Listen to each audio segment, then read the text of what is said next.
या प्रतापराव बसा. बऱ्याच दिवसांनी दर्शन झालं आपलं. म्हटलं आपण काय भेटताय का नाही आम्हाला. न भेटायला काय झालं, आपली जुनी मैत्री. राजकारण वेगळं, मैत्री वेगळी. हो हे खरंच आहे म्हणा.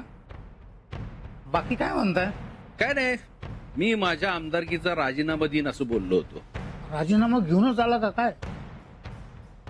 तुर्तच तरी मी राजीनामा देणार नाही. माझ्यावरचे आरोप खोटे आहेत हे कोर्टात सिद्ध करण्याची संधी मिळाली आहे मला. ते होईलच, पण पक्षाला विश्वासात घ्यावं म्हणून आम्ही इथं आलोय. म्हणजे नाही समजलं मी. आम्ही जोंधळेला पकडलाय.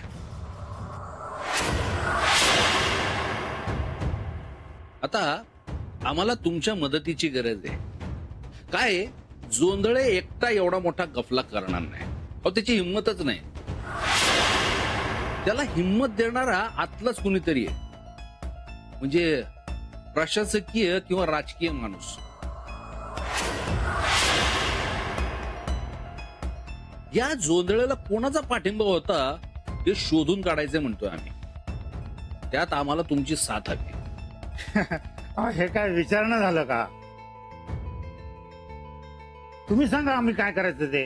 अहो शेवटी आपण एकाच भागातले ना, मदत तर करायलाच पाहिजे.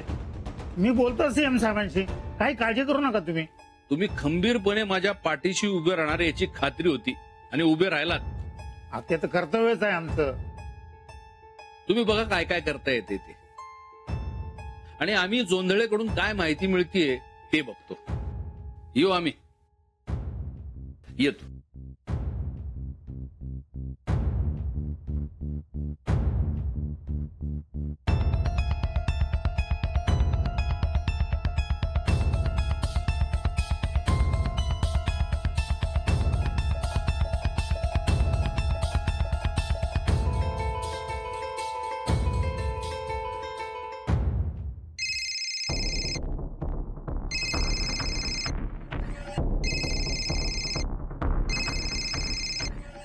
हॅलो. नमस्कार सीएम साहेब. नमस्कार. काय ठरला निर्णय. कुठला निर्णय. अहो शिक्षण खात्यासारखं महत्वाचं खातं किती दिवस रिकामं ठेवणार. मला प्रेशर येते सगळीकडून. आणि ते प्रतापराव गायकवाड आमदारकीचा राजीनामा का नाही घेतला त्यांच्याकडून. अहो एका गुन्हेगाराला किती दिवस पक्षात ठेवायचं. नाईकराव, त्यांच्यावरचे गुन्हे सिद्ध झालेले नाहीत अजून. कोर्टाच्या निकालाला अजून काही वर्ष लागतील. तोपर्यंत काय करायचं आपण. पक्षाची प्रतिमा डागाळता कामा नये. माझ्याकडे 15 आमदारांचं पाठबळ आहे. पाहिजे तर मला शिक्षण मंत्री म्हणून जाहीर करा आणि प्रतापरावांना काढून टाका ताबडतोब. नाईकराव, मला विनंती करताय की धमकी देताय. मी पक्षाच्या हिताचंच बोलतोय. हवं तर मी 15 आमदारांचं पाठबळ घेऊन येतो आपल्या भेटीला. बोलू प्रत्यक्ष. ठीक आहे, एक दिवस विचार करायला वेळ द्या मला. हे प्रकरण निकालात काढू आपण. जे करायचे ते लवकर करा, आपल्याकडे वेळ नाहीये.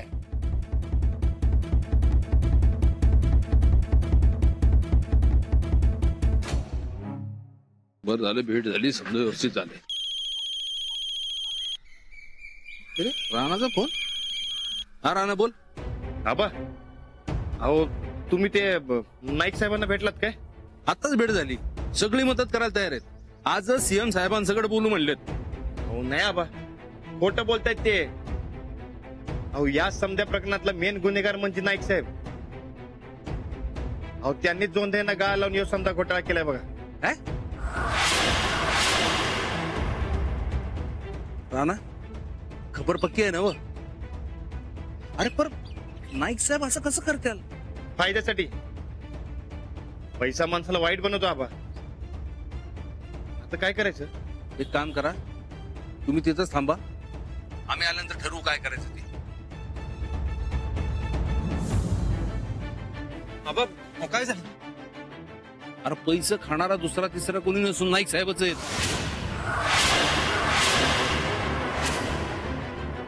आधी जोंधळे मग नाईक साहेब. कोणावर विश्वास ठेवा कळण असंच झालंय. आबा आबा, हा. आपण नंदिताच्या पप्पांना जाऊन गाठूया आणि त्यासनी सगळं सांगूया आणि मग मिळून ठरवू काय करायचं ते. त्यांच्यावर आपण बिंदास विश्वास ठेवू शकतोय. अरे आपण त्यासाठी आधी पहिले मुंबईला जाऊन सीएम साहेबांची गाठ घ्यावी लागेल. हे बघ आपल्याकडे वेळ कमी आहे. थांब जरा. हो पण नाही. हा राणा, हा बा. आम्ही इथून उत्तमराव जाधवांकडे जातोय. तू परस्पर तिकडेच ये. आणि बघ त्या जोंधळेवर लक्ष ठेवा. जे काय सगळं त्याच्याकडूनच कळल. वया बा, तुम्ही काय बी काळजी करू नका. आम्ही बरोबर सांभाळतो यासनी. बरं तुम्ही लवकर या काय. ठीक आहे ठीक आहे. हो. चल. चल चल. साहेब तुम्ही काय बी काळजी करू नका. यासनी आम्ही बरोबर सांभाळतो. आणि हा, तुम्हाला वरनं प्रेशर येणार नाही याची काळजी बी मी घेतो. आता यांची काय सुटका नाही बघा. आल्या या जोंधळ्यांचा नीट पाहुणचार कर काय, नाहीतर पळून जातील. राणादा, तू काय काळजी करू नकोस बघ. तो आमच्या ताब्यातून बिंदास राहा. चालते. बरं मी निघतो. ते वहिनींच्या पप्पांकडे भेटायचे ठरले. ते नव, मी म्हणतो या जोंधळ्याला वर उलटा टांगला पाहिजे. आणि खालून त्याला मिरचीची धुरी देऊया. बर, आणखी काय खबर पक्की आहे का? आणि पक्षातील इतर पुढारी त्यांच्या काय हालचाली चालू आहेत? अच्छा, बरं ठीक आहे. काय महत्वाचं कळलं तर फोन करा. आणि लक्ष ठेवा काय होतंय काय नाही याकडे. ठेवू का फोन?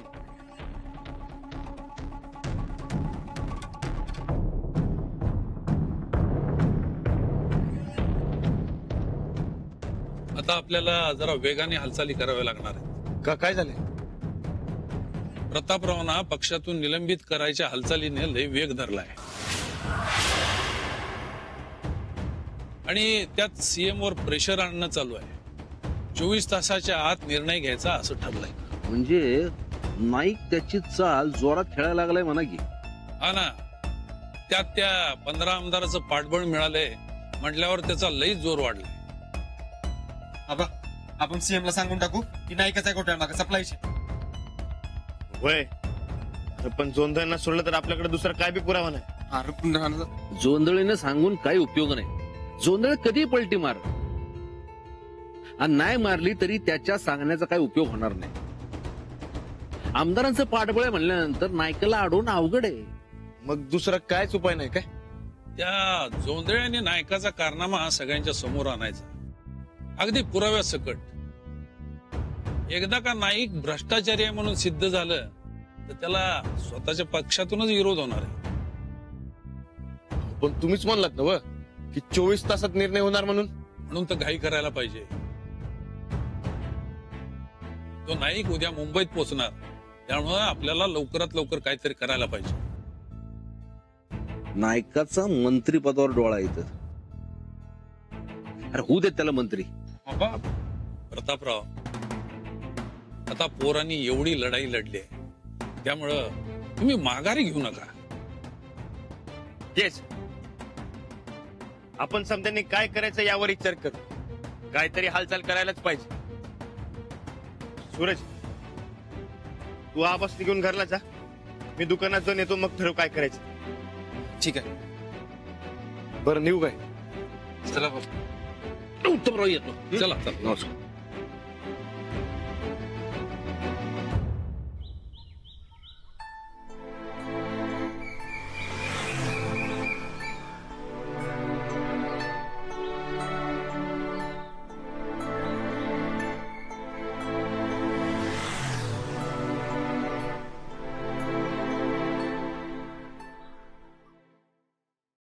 अरे काल सांगितले कामं झाली का तुझी? मालक तुम्ही काळजीच करू नका, सगळं डोक्यात आहे माझ्या.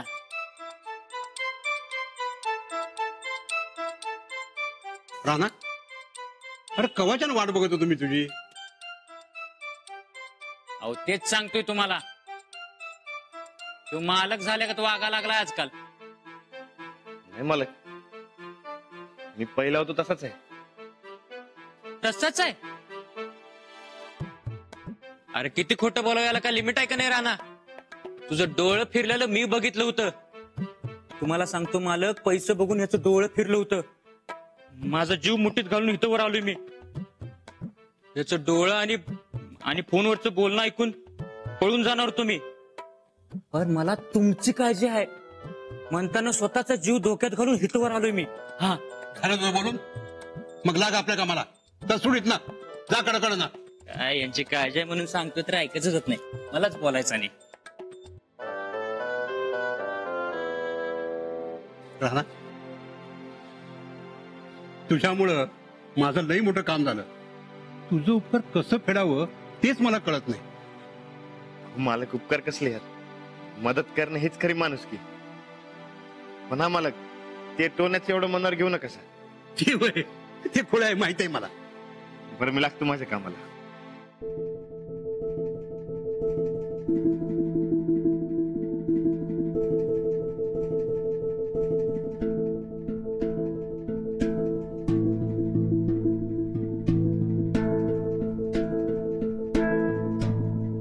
नमस्कार.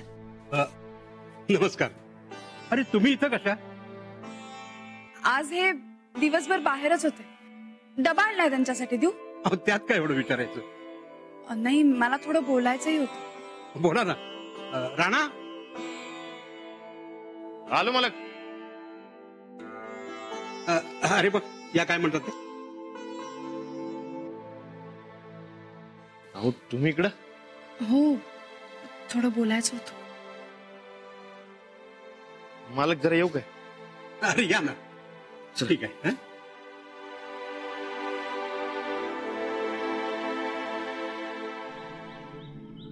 अंजलीबाई, तुम्ही असं इकडे अचानक कसं काय आलात? आधी खाऊन घ्या.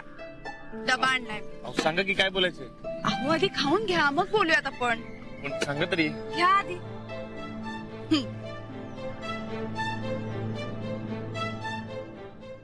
अरे वा, फोडणीचा भात. हो, तुम्हाला आवडतो म्हणून बनवला. मुंबईची धावपळ संपत नाही तोवरही. दिवसभर काही खाल्लं सुद्धा नाही तुम्ही. गोंधळ्यानं नाईकला रंग्यात पकडायला सांगितलं. कसं जमायचं? आजच्या आज जर आपण त्यांच्या विरुद्ध पुरावे नाही ना शोधले तर सगळं आपल्या विरुद्ध जाईल. त्या आधीच आपण काहीतरी हालचाल करायला हवी. पण करणार काय? तेच तर, पुरावा हुडकायचा. हे बी 24 तासात. या सगळ्यात आपल्याला न्याय व्यवस्थेची आणि जवळच्या विश्वासू माणसांची साथ घ्यायला हवी. हे असं काम आहे जे एकमेकांच्या साथीनं करायला हवं. हे संकट एकत्र झेलायला हवं. होय, असंच करू. जोंधळे अजून काय सांगणार आहेत यावर आहे समजा.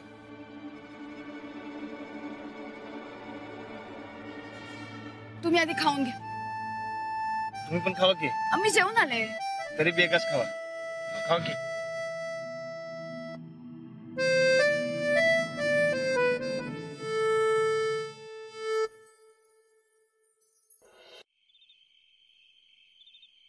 जोंधळे सापडले. त्या नायकांचा डाव बी कळला. आता पुढं काय? पुढं काय? जोंधळे आणि नायकांनी पैसे खाल्लेत. आपला याच्यामध्ये काही बी संबंध नाही असं जाहीर करून टाकायचं. नाही, फक्त जाहीर करून काय भागणार नाही.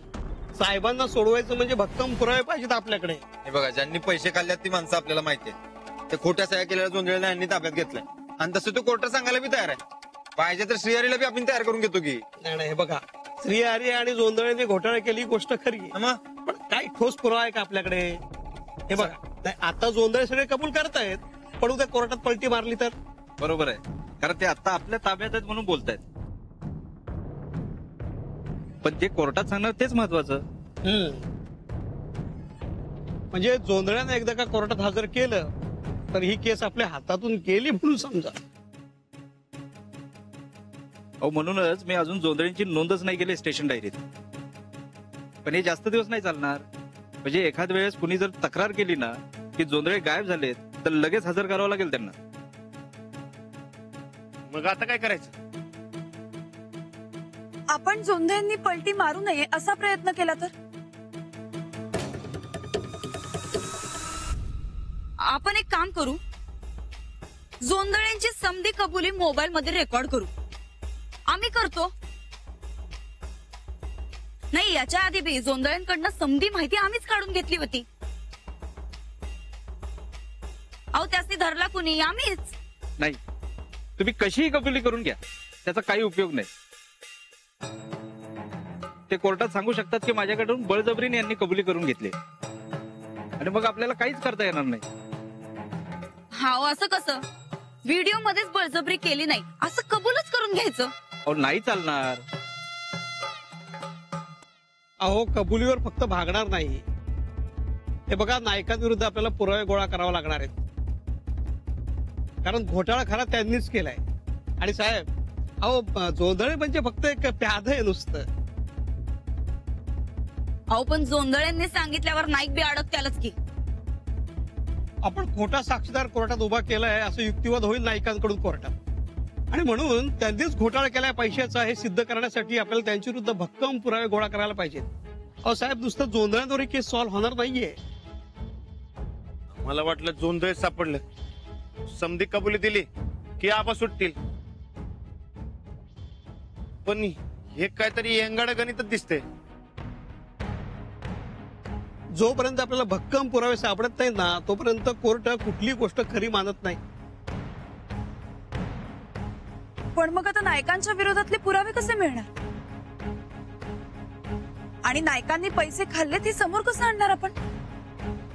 त्यांच्यातल्या पैशाच्या देवघेवीचा पुरावा हवाय आपल्याला.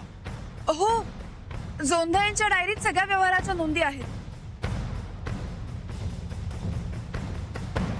पण फक्त साहेब अशी नोंद आहे. नाही, अशा कामात सगळे व्यवहार रोखीने होतात, त्यामुळे पैशाचा पुरावा काय मिळणार नाही. आणि त्यात साहेब मीच अशी जर का जोंधळी पलटी मारली तर ही शक्यता आहे. नाही, जोंधळ्यांना आपण पलटी मारूच द्यायची नाही. आम्ही समजावतो की त्यासनी. अहो नुसत्या जोंधळ्यांच्या सांगण्यावरून भागणार नाहीये. आपल्याला त्या नायकांविरुद्ध सगळे पुरावे गोळा करावे लागणार आहेत. अहो मग ते बी जोंधळ्यांनाच आणायला सांगू. जा, तू जाऊन सांगतेस नाही. आम्ही जोंधळ्यांना धरून दिलंय हे विसरू नका. आणि जोंधळ्यांच्या कबुलीवर का चालणार नाही केस? तुला जास्त कळते की असली जास्त कळते का? तू जा घरात बस, जा, आम्हाला जरा विचार करू दे इथं. जोंधळ्यांना आम्ही पकडून दिलंय आणि तुम्ही आता आम्हाच आज जायला सांगताय भाई? जाऊ दे तिकडं, काय करायचंय ते करा तुम्ही. पण नंतर ना जोंधळे पळून गेलं की आमच्याकडे येऊ नका. मग चल चंदे.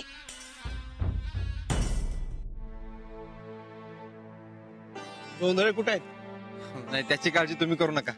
त्या जोंधळ्याला असा काय बांधून घातलाय की नाही, पळायचा विचार बी येणार नाही त्याच्या मनात.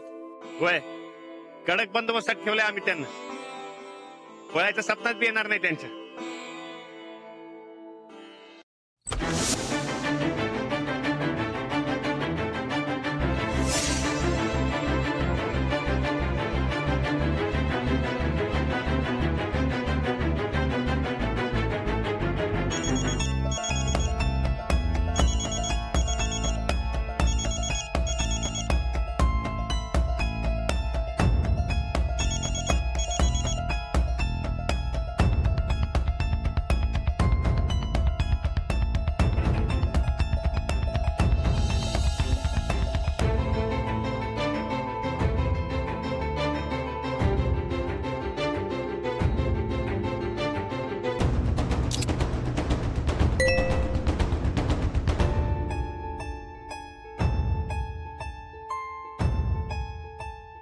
जोंधळे किती वेळा सांगितलं तुम्हाला फोन करायचा नाही म्हणून? साहेब माझं ऐका जरा, मी कसं बस इथनं निसटलोय.